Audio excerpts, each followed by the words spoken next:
I was living in the jungle in Sri Lanka for about 8 months when I decided that I needed to see snow. I bought a ticket for India to go trekking in the Himalayas. When I landed in India, I got on a train and took a 2.5-hour train ride to Rishikesh. And from Rishikesh, I got on a bus and took a 5-hour bus ride to a tiny, tiny town in the Himalayas that's not on most maps or definitely not in the Lonely Planet guide.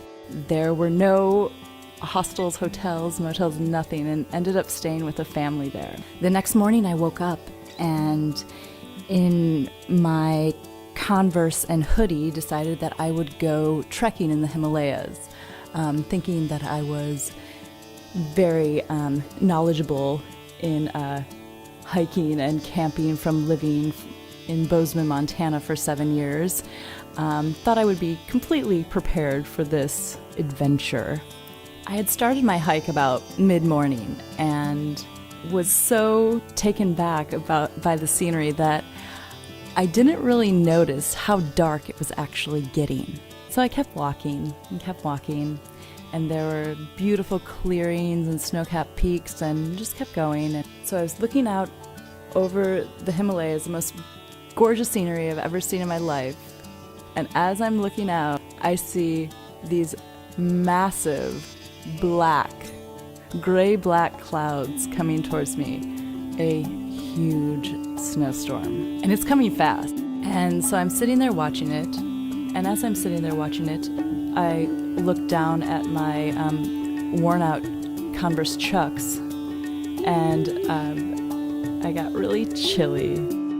So I turn around and I realize that the trail that I was on, it wasn't really a trail anymore. Then it started snowing hard. And just when I was about to give up and sit down and cry, in the distance I saw some movement. There was a little boy, and he came out from the tree and he motioned for me to follow him. And he didn't speak any English, and well, what else was I gonna do? So I followed him, and for what seemed like a very long time. And I saw in the distance a little log cabin, and it was circular.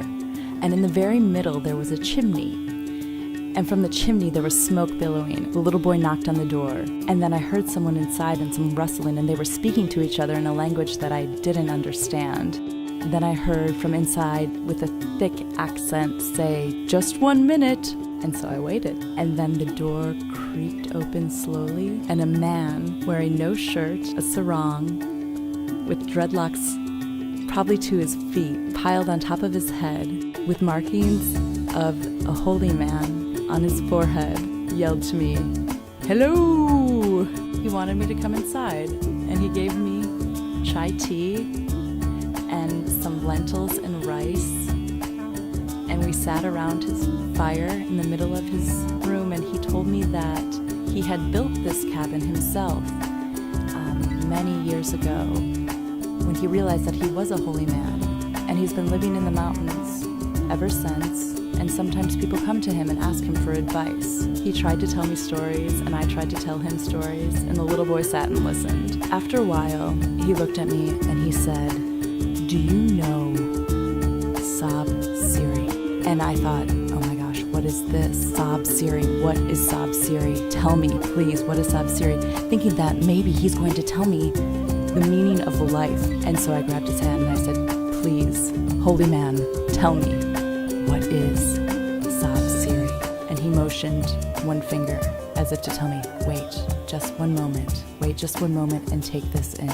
And then he reached behind him and grabbed an old box, and he put it in front of him, and he looked down at it. It was very old and dusty.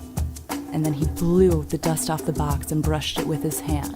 He lifted it up for me to see, and it was every child born in America in the late 70s, early 80s favorite board game, Chutes and Ladders. He opened it up and challenged me to a game.